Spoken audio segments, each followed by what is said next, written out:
네, 안녕하십니까. 안녕하십니까. 예, 폴리뉴스 폴리피플의 20대 대선 출구조사 분석 시간입니다. 이 진행을 맡은 폴리뉴스 대표 김능구입니다.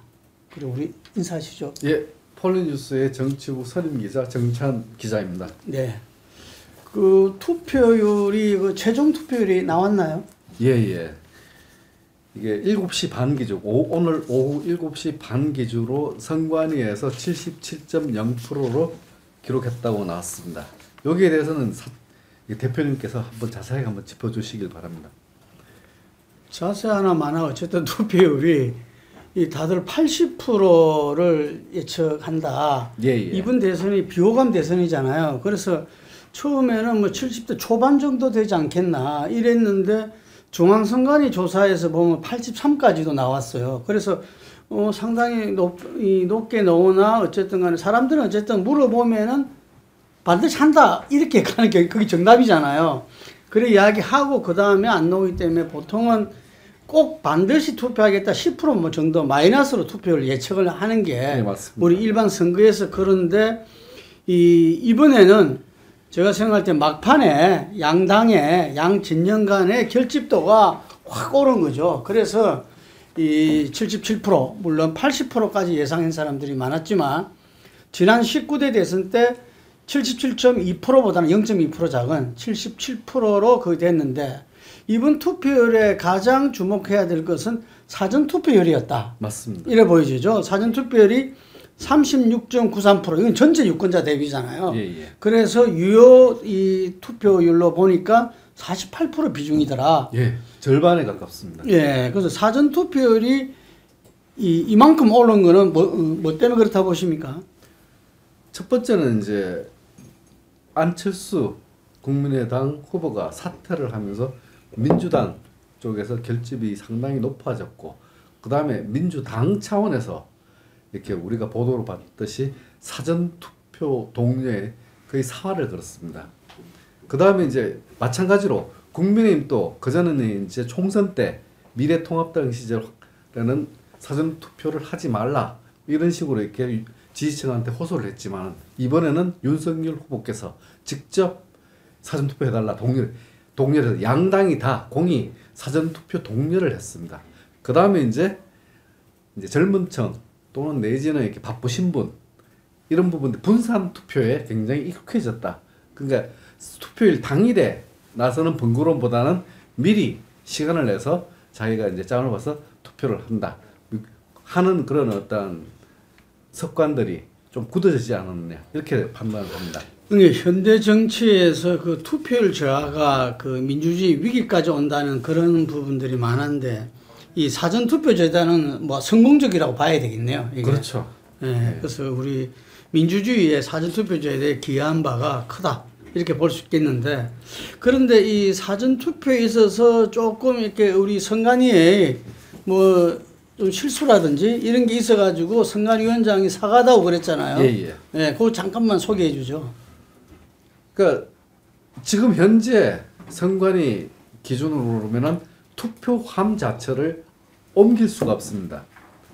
그런데 이제 그 당시 사전 투표에서는 이렇게 직접 사전 투표자들이 코로나 확진된 격리자된 사전 투표자들이 이제 투표함으로 이렇게 직접 가지 못하니까 그 직원들이 가서 투표 용지를 받아와서 넣는 그 과정에 여러 가지 잘못된 사건들이 벌어진 겁니다. 그래서 이번에는 아예 이제 사전 투표함을 달리 이제 투표함을 따로 설치를 했습니다. 그래서 그 고정을 시켜놨기 때문에 이제 오늘 본 투표에서는 큰 부작용은 없었는데 어쨌든 선관위는 미리 이런 부분을 대처하지 못한 부분들이 굉장히 잘못된 부분으로 판단해야 될 부분입니다. 코로나에 의해서 그 상당히 그 어려움이 있었는데 그걸 미리 예상하고 대비했어야 되는데 아니다 보니까 비밀선거 위반이다. 그렇죠. 뭐 이러면서 나중에 뭔가 문제 제기할 빌미를 준 거는 사실인 것 같아요. 사실입니다. 예. 그래서 뭐 선관위원장이 지금 뭐 사퇴 압박도 받고 있죠. 그래서 선거 끝난 다음에 어떻게 될지는 모르겠지만 하여튼 선관위로서는 이럴 때 정말 선관위가 민주주의를 지키는 최후의 그 보루다 이런 느낌이 있어요. 좀 안이했다라고 하는 판단입니다.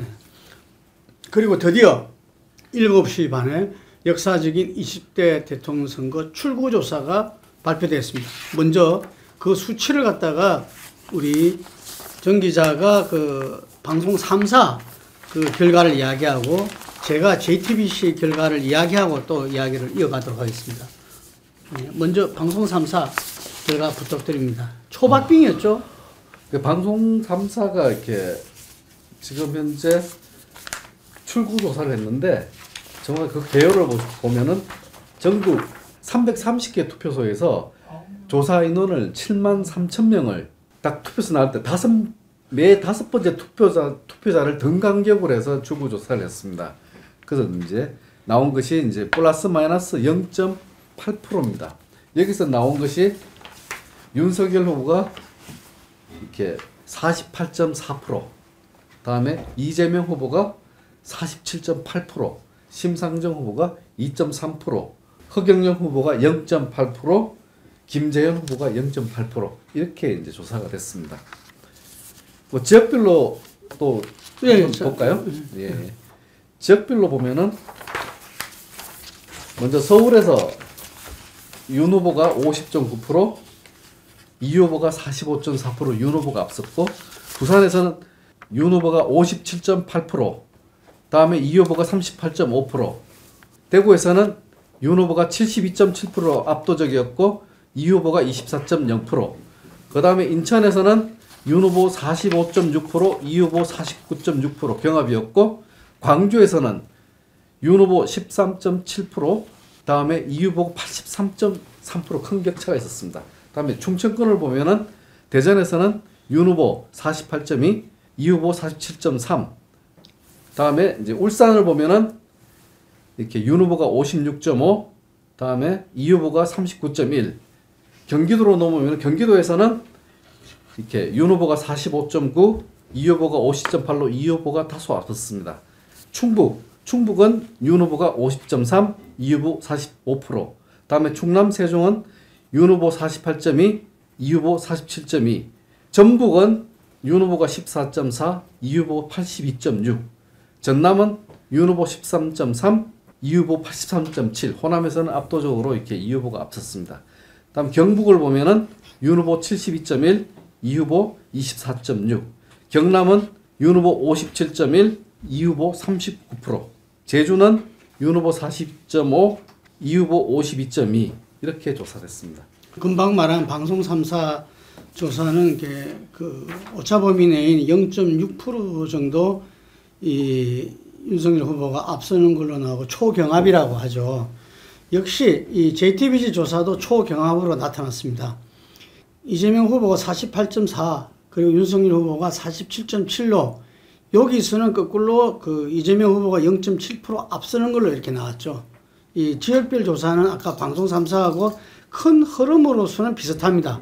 서울에서는 그 전에 보면은 뭐 10%까지 윤석열 후보가 앞섰는데 45.2 대 51.2로 한 6% 정도 그 윤석열 후보가 앞서는 거 나왔고, 인천은 49.6 대 45.7로 그 이재명 후보가 4% 정도 앞서는 걸로, 경기도에서는 이 이재명 후보가 51.9 그리고 윤석열 후보가 44.2, 그러니까 서울하고 경기가 그 좀 비슷하게 이래 되고, 인천에서 한 4% 정도 앞서는 걸로, 그래서 수도권에서 그만큼 이렇게 이재명 후보가 앞서는 걸로 나왔어요.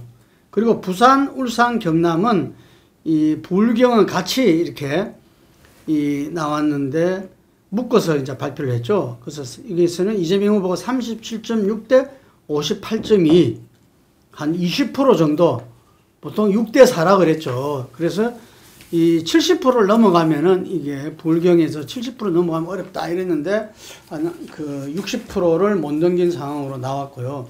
아까 그 방송 3사도 마찬가지였습니다. 충청도는 보면은 그 방송 3사도 비슷하게 나왔잖아요. 이 JTBC의 그 출구조사는 대전, 충남, 충북을 합해서 했는데 이재명 후보가 47.0, 윤석열 후보가 48.2, 1.2%로 거의 뭐 초경합이라 볼 수 있습니다. 대구 경북에서는 이재명 후보가 23.8, 이재명 문재인 후보 21%보다는 좀 높게 예측이 됐고요. 이 윤석열 후보는 71.8 나왔습니다. 그래서 여기서는 한 48% 정도 이렇게 윤석열 후보 앞서는 걸로 나오고요. 그리고 강주, 전남, 전북에서는 86.5 이재명 후보가, 그리고 윤석열과 11.7, 75% 정도 앞서는 걸로 나와서 아마 호남이 불안하다 했는데 실제로 이재명 후보가 아주 압도적인 그걸 나타냈습니다.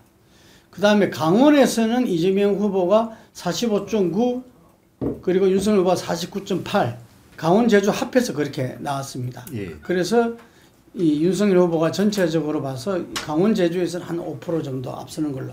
그러니까 저희들이 기존의 여론조사에서 쭉 이렇게 예측된 거하고 큰 흐름상은 이렇게 같이 나타난 거고, 주요하게는 이제 수도권에서 이 서울, 경기, 인천에서 서울, 경기가 플러스 마이너스 비슷하게 나왔잖아요. 그전에는 서울에서 이 윤석열 후보가 많이 앞서고 경기에서 비슷했기 때문에 수도권에서 윤석열 후보가 앞섰거든요. 그런데 그 흐름이 바뀐 것이 이 출구조사 전체 결과에 영향을 미쳤지 않나 이런 생각을 합니다. 먼저 이 시청자들이 봤을 때는 이번에는 사전투표도 굉장히 높아, 전체 비중이 아까 말씀드린 대로 48%, 거의 반 정도 비중을 차지한댔는데, 이 출구조사는 이 본선거에서만 가능하고 선거법상 규정되어 있잖아요. 그래서 사전투표 때는 출구조사를 못했을 건데, 이 조사 결과가 어떻게 나왔는지 상당히 궁금하리라 봅니다. 예. 선관위가 제공하는 사전투표 데이터, 성별 연령별 데이터를 제공해 줍니다. 이 데이터를 근거로 이렇게 사전투표 이후에 이제 방송 3사도 그렇고 JTBC도 그렇고 각각 이렇게 투표를, 여론조사를 진행을 해서 사전투표자들의 어떤 지지 성향 이런 부분들을 보정을 한 걸로 알고 있습니다. 아직 정확하게 이제 발표는 공개하지 않고 있는데 그런 보정 결과 현재와 같은 판단을 한 걸로 알고 있습니다. 이게 사전투표에 대해서는 여론조사를 했다는 거죠. 그렇죠. 예, 사전투표를 했냐 안 했냐 물어보고 그걸 한 거고, 그 다음에 우리가 깜깜이 기간이라 하는 6일 전부터 계속 트래킹 조사를 해가지고 이것들을 가지고서 이번에 본선거에 그 출구조사한 거를 보완했다, 조정했다 이런 이야기인 거죠. 예, 알겠습니다. 그래서 이 현재 출구조사가 발표가 오늘 이 본선거 출구조사만 한 거냐, 그게 아니다는 이야기를 갖다가 드리고, 사전투표도 결과도 다 함께 그걸 했는데, 오늘 뉴스 보셨겠지만 각 당 이렇게 그 선대본을 했는데 참 달랐어요. 그 분위기가. 예를 들면 민주당은 뭐 환호를 하고 박수를 치고, 근데 국민의힘은 좀 시무룩했어요. 뭐 박수를 조금 치다가 마는 둥 이랬는데 왜 그런 거죠? 그 당시 박수 치는 장면에 대해서 이제 제가 보니까 고당 이제 민주당 쪽에서는 JTBC 출구 조사를 받습니다. 아, 그랬어요? 예. 예. 그리고 이기는 걸 보고 이제 한호를 했다는 거죠. 그런 측면도 있고. 근데 그거와 달리 이제 다른 측면에서 보면은 실제로 이제 깜깜이 기간 쪽에서도 윤 후보가 여론조사 지표상, 자체 여론조사 지표상 이제 오차 범위 내든 아니면 이제 오차 바뀌든 앞서는 걸로 추세장으로는 윤 후보가 주춤하고 있지만은 이 후보가 완전히 앞섰다 이렇게 판단하기 어려운 여론조사들이 많았고, 이런 상황에서 이제 출구조사가 거의 이제 박빙으로 나오는데 대한 어떤 안도, 그다음 이길 수 있다라고 하는 어떤 자체적인 어떤 생각 이런 것들이 반영된 게 아닌가 싶습니다. 예, 우리가 지난번에 그 TV 토론의 시청률이 39% 했는데 아마 오늘 이 개표 상황 보는 시청률도 그게 못지않게 높지 않나. 대한민국 국민들이 뭐 예를 들면서 거의 40% 정도는 오늘 밤을 이렇게 지새지 않을까 보는데요. 이준석 대표가 상당히 호언장답했죠. 이게 지금 7% 정도 앞서는데 막상 가가지고는 정권교체 민심이 마지막 결집을 더해가지고 10% 이상 이길 수 있다 이랬는데 오늘 뭐 그쪽 대변인 말에 하면은 투표 동료 차원이었다 이렇게 이야기하더라고요. 자기들 조사에서도 그 정도로는 안 넘어와야죠. 그렇지는 않을 걸로 봅니다. 일정 그 정도 내외의 어떤 우세가 유지되는데 그 추세선, 여론조사는 추세선이 중요하다고 얘기하는데 추세선에서는 이제 윤 후보가 앞서지만은 이것이 이제 격차를 벌려나가는 추세가 아니라 격차가 좁혀지는 추세선에서는 이렇게 선거 전략상 이렇게 밴드웨건 효과, 그 대세론을 일으켜서 이렇게 상대 후보 진영의 어떤 투표 동원력을 떨어뜨리고 자기 진영 지지층의 동원력을 높이려고 하는 그런 정상적인 어떤 정당으로서 할 수 있는 그런 행동이 아니었나 이렇게 판단합니다. 예, 그 몇 가지를 좀 이 출구조사 결과에 나타나는 걸 좀 살펴보도록 하겠습니다. 먼저 가장 관심이 있었던 게 어쨌든 그 윤석열 안철수의 단일화 사전투표 전날 그리고 깜깜이 전날 이루어졌잖아요. 예. 그러니까 이 단일화의 효과가 어느 정도일까? 그걸 이제 국민들이 그 공개적으로는 알 수가 없었죠. 이게. 그러면서 이 단일화에 대해서 단일화 역풍을 이야기했어요. 민주당에서는. 안철수 후보가 사실은 그 전날 또 강주에 가서 윤석열 후보를 이 투표하면은 손가락을 잘라야 될지 모른다. 이런 이야기까지 했는데 바로 그 다음날 단일화를 했고 그래서 그 안철수 후보한테는 그 호남 분들이 지난 19대 총선 때 확실히 밀어줬잖아요. 그래서 그 거의 호남의 의석을 습관하도록 해서 그렇죠. 본인이 그때 38석을 이렇게 얻고 이 굉장히 이 일약 그 우리 정치에서 다코스로 떠오른 계기를 만들어준 게 호남이었는데 이거는 바로 뒤집어졌기 때문에 지금 오늘 또 보면은 굉장히 이재명 후보가 호남에서 고전했잖아요. 고전해서 우리 여론조사 기간 내내는 60% 초반대를 벗어나지를 못했었는데 맞습니다. 근데 지금 이게 예측에서 거의 20% 이상 뛰었잖아요. 그래서 이게 역풍은 가장 영향을 미친 게 호남 민심이었다. 그리고 호남 민심은 우리가 알다시피 이 수도권으로 이렇게 넘어옵니다. 이게. 그래서 호남 민심이 중요하다고 하는 건데 이런 측면에서 우리 정 기자는 어떻게 보십니까? 단일화. 성수 효과도 있었다고 봅니까? 제가 볼 때는 이렇게 제 개인적인 판단인데 이렇게 뭐 거의 뭐 어느 쪽도 또렷하게 이걸 막 유리하게 받아들였다기 보고 반반으로 갔을 것이다라고 하는 추정이 이제 맞을 것 같은데 다만 호남에 관련해서는 이렇게 이제 대표님이 말씀하신 것이 정확한 것 같고 그 다음에 이제 단일화 시점이 3월 3일이었는데 3일은 안 후보 지지율이 8%였습니다.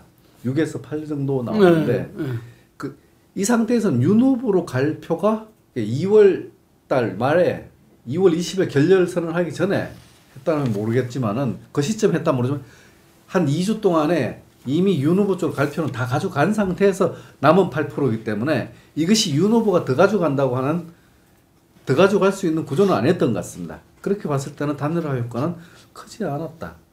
어떤 면에서 없었다라고 볼 수도 있습니다.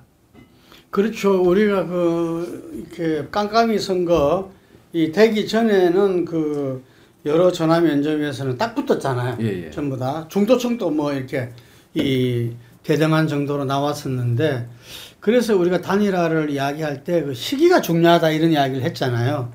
뭐 시기가 중요하고 아름다운 단일화 중요하다 이런 이야기를 했는데 그리고 정치는 명분과 타이밍인데 안철수 후보가 이 정권교체의 명분을 내걸었지만 이 새정치의 어떤 모습을 TV 토론 내내 이야기를 했지 않습니까? 이렇게 제3지대 다당제 그렇죠. 정치 개혁 예를 들면은 정치 교체 뭐 이런 이야기를 갖다 이야기하면서 상당히 또 공감도 없고 이러면서 TV 토론은 확실히 지난 19대 대선보다는 완전히 달라진 모습을 보이면서 굉장히 성숙했다는 평가가 예, 많았습니다. 기대도 이렇게 하고 했는데 아마 그 하루 만에 이렇게 뒤엎은 부분들이 보면은 이준석 후보하고 이태규 의원하고 그 협상에서 뭐 여러 가지 이야기가 나오거든요. 예, 물론 윤석열 후보가 종이 쪼가리 말고 나를 믿어라 이래가지고 그것은 아마 이 서로 협상문은 안 나왔지만 어쨌든 간에 이 상당히 그 자기 좀 이해관계로 이렇게 합해진 거 아니냐 이런 이야기를 듣고 이러다 보니까 이 시간적으로도 그렇고 명분도 그렇고 그래서 이 예상했던 사실은 아마 아까 금방 우리 정 기자 이야기한 대로 22일 전에 그걸 했다면 최소한 15일 선거운동 지났다 하더라도 이 그 일주일 동안에 이루어졌다면은 이게 어느 정도 효과는 있었지 않겠나. 대세론이 그때 밴드웨건 효과가 확실히 붙고 정권 교체에 따르는 그 기세가 굉장히 셌기 때문에 그러니까 본인이 그 단일화를 제안하고 나서 일주일 동안은 실제로 단일화가 안 이루어졌지만 단일화 기대로 윤석열 후보가 모든 조사에서 이 앞서게 되는 거잖아요, 이게. 그래서 결과적으로 그 안철수 윤석열 단일화는 그냥 일반적으로 봤을 때는 플러스 마이너스도 아니었다. 그러니까 그 전에 초박빙 상태로 다시 돌아갔다는 이야기인 거죠. 예. 그 다음에 이번 대선에서 또 윤석열 후보가 유리한 어떤 흐름을 탄 거는 2030 세대 지지였거든요. 예. 그런데 오늘 지금 이제 이 나온 조사 결과로 보면은 이 상당히 2030에서 또 다른 모습이 나타났어요. 예. 그걸 한번 짚어주시죠. 이게 전체 이제 득표율로 보면 이제 윤 후보가 48.4, 이 후보가 47.8, 0.6% 차이있지 않습니까? 네. 근데 이 중에서 이렇게 20대를 보면은 이 후보가 47.8, 윤 후보가 45.5로 이 후보가 다소 앞서는 그런 결과가 나왔습니다. 이게 지금 방송 3사 조사죠. 방송 3사입니다. 전체가 그렇게 나왔고 그다음에 이걸 남성 여성으로 갈았을 때 이 후보는 20대 남성에서 36.3, 윤 후보는 58.7. 이것이 과거 쭉 나왔던 여론조사 지표하고 비슷한 결과입니다. 그런데 20대 여성이 이번에 이제 투표한 부분이 나왔는데 이 후보가 58.0, 윤 후보가 33.8로 자그마치 이렇게 24% 이상의 격차로 이 후보가 앞섰습니다. 여성에서 남성보다 더 큰 이제 격차를 이렇게 똑같이 거의 비슷하게 나오면서 이렇게 이 후보하고 윤 후보가 거의 비슷한 지지율, 그러니까 거의 경합하는 상황으로 만들었습니다. 30대 같은 경우도 보면은 이 후보가 46.3, 윤 후보가 48.1인데 남성에서는 이 후보가 42.6, 윤 후보가 52.8, 여성에서는 이 후보가 49.7, 윤 후보가 43.8. 주로 20대, 30대 여성층에서 이 후보가 약진한 모양새입니다. 그러니까 마지막에 그 분석을 했을 때 이대남이라 흔히 이야기하는 20대 남자, 30대 남자가 상당히 윤석열한테 앞서서 전체적인 20, 30대가 10% 이상 그 윤석열 후보가 앞서는 게 나왔는데 마지막에 과연 20, 30대 여성에 대한 지지가 그 여성들이 마지막까지 부동층으로 많이 있었어요. 제가 볼 때는 20, 30대 여성의 부동층이 마지막에 이재명 후보 지지로 돌아선 거 아니냐. 예, 그러자면 처음부터 이대남 전략의 어떤 세대 포위론을 했던 이준석 국힘당 대표의 어떤 전략에 너무 갈라치기로 하고 이거를 이렇게 그 남성과 여성의 어떤 이 평등사회, 양성평등으로 갔어야 되는데 이걸 갈라치기 하면서 오히려 그 반발이 컸다. 이렇게 좀 볼 수도 있겠네요. 예, 맞습니다.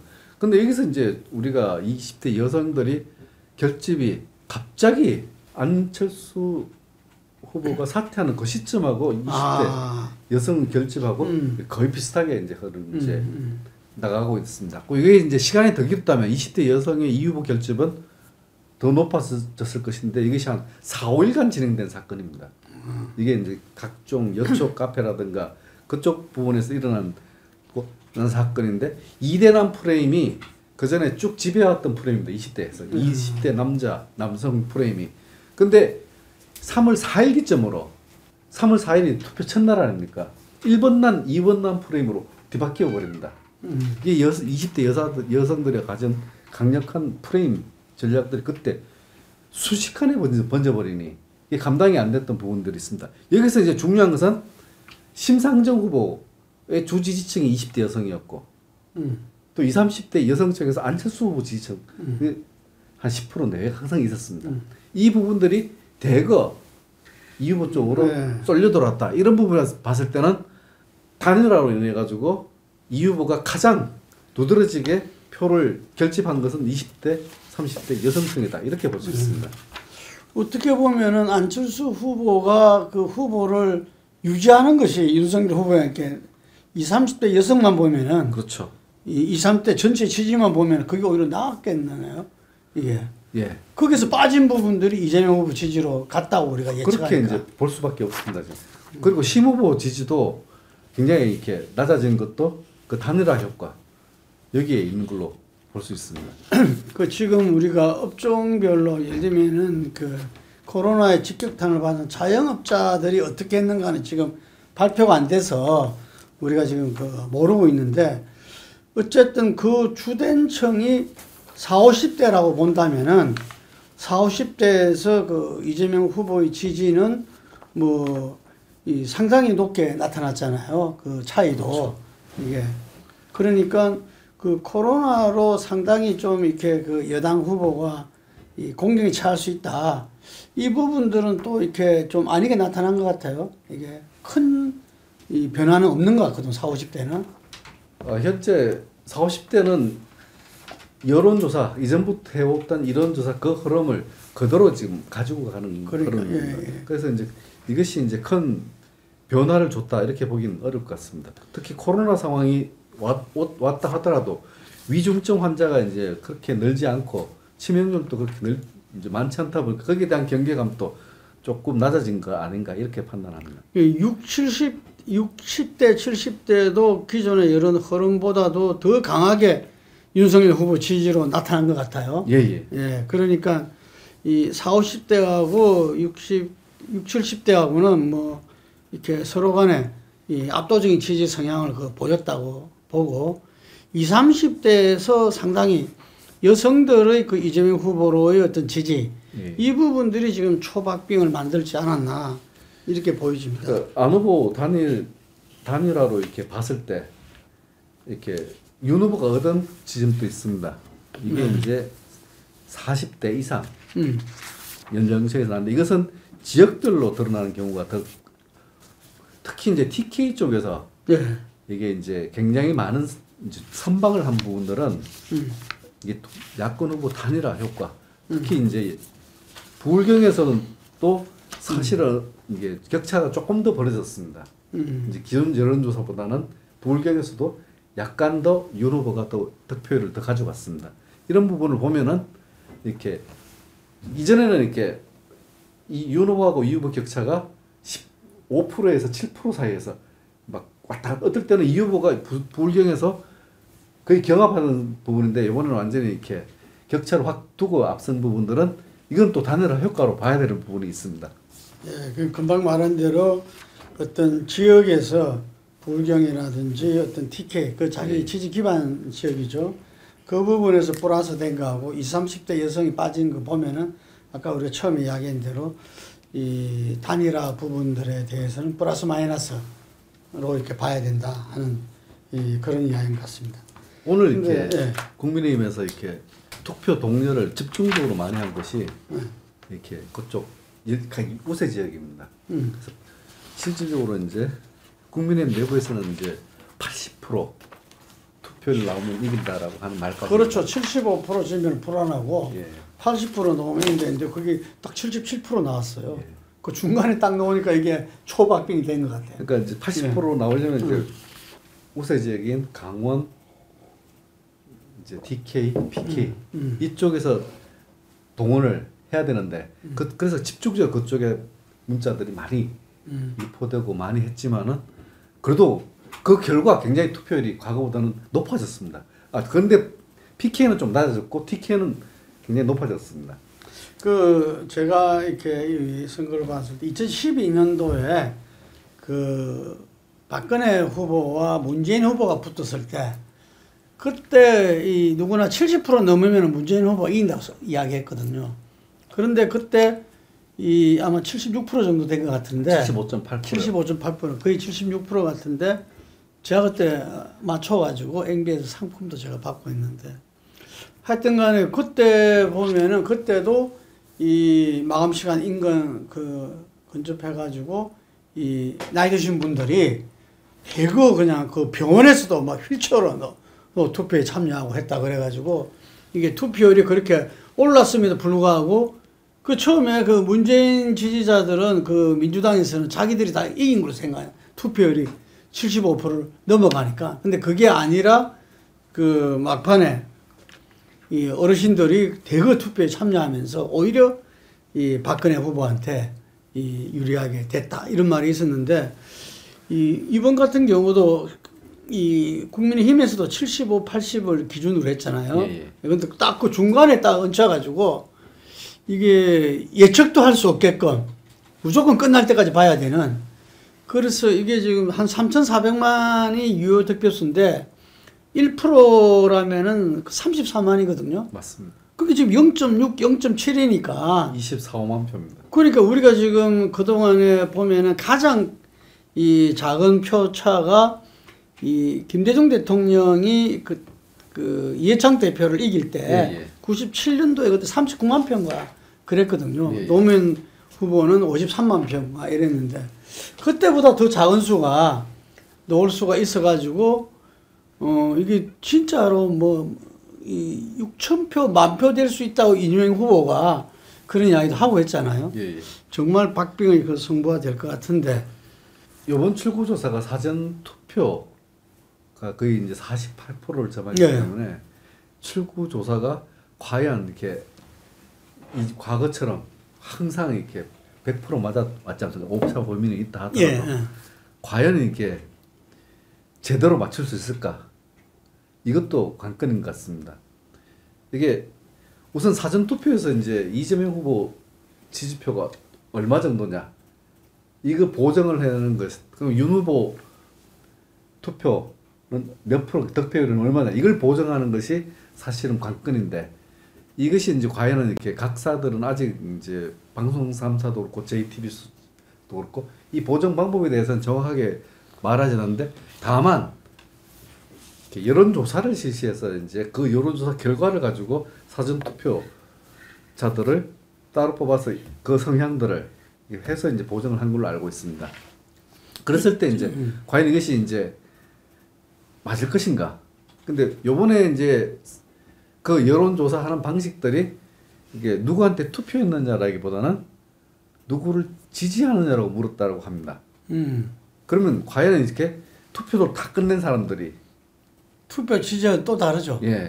특히 안철수 후보 지지층하고 심상정 후보 지지층은 투표는 윤 후보나 이 후보를 하더라도 지지 의사는 다르게 나올 수 있거든요. 그래서 오차 범위가 지금 현재 이제 플러스 마이너스 0.8 이렇게 이제 다들 이야기를 하는데 오차 범위를 벗어날 수도 있다 이런 데 말도 나오고 있습니다.